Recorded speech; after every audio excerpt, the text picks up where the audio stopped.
Isang maupalang araw po para sa inyo lahat. Ako nga po pala si Aleximel and welcome back to our 365 Daily Devotions with Pastor Russell Ocampo.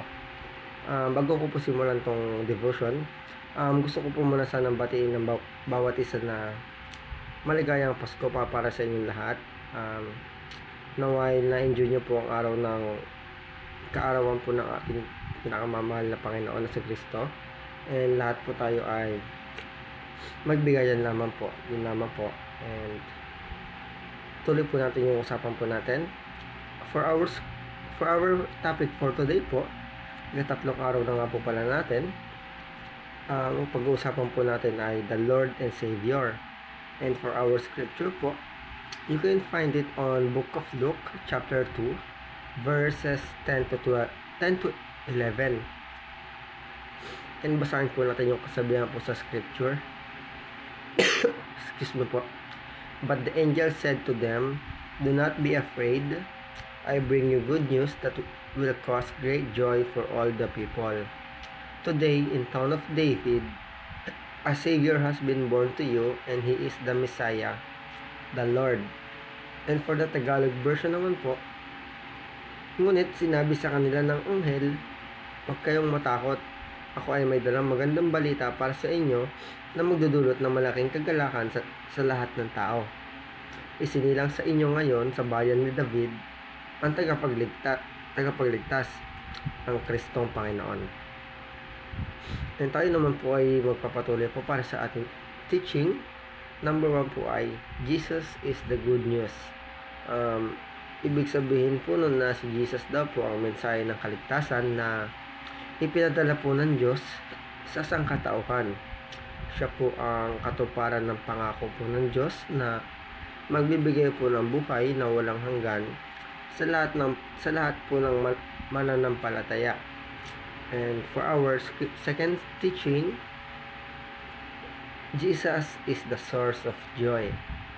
Ibig sabihin daw po nun, ang presensya daw po ni Jesus ang nagbibigay daw po ng tunay na at walang hanggang kagalakan sa bawat isa, higit pa po sa mga material na bagay o pansamantalang kaligayahan ang naidudulot po ng presensya po ng ating Panginoon na Jesucristo. And for our last teaching, number 3 po ay Jesus is both Savior and Lord. Ibig sabihin po nun na si Jesus ay hindi lamang tagapagligtas na nag-aalis po ng ating mga kasalanan, kundi siya rin po ang Panginoon na dapat po nating sundin at sambahin sa ating buhay. At tayo naman po ay dadako po para sa ating application. Number 1 po ay rejoice for the things God has done for us. Ibig sabihin po nun na pasalamatan daw po natin ang Diyos para po sa kanyang dakilang regalo ng kaligtasan sa pamamagitan po ni Kristo. Sikapin po maging magpasalamat sa lahat ng aspeto ng ating buhay sa ating pinakamamahal na Amang Panginoon.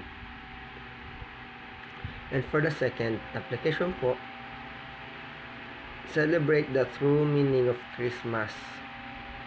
Alalahanin daw po natin na ang Pasko ay higit pa po sa mga regalo at handaan. Ito po ay tungkol sa pagdating po ni Jesus upang iligtas tayo mula sa kasalanan at ibahagi po ang mensahe ng pag-asa sa iba. And for our last application naman po, submit to Christ's Lordship and be saved.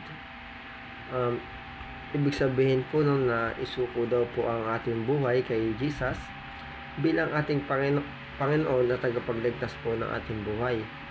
Sundin po ang kanyang mga utos at magtiwala po sa kanyang plano para po sa ating buhay.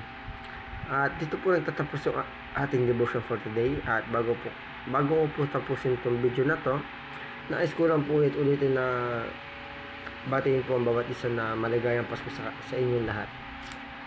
Yun naman po. Thank you Lord for this day.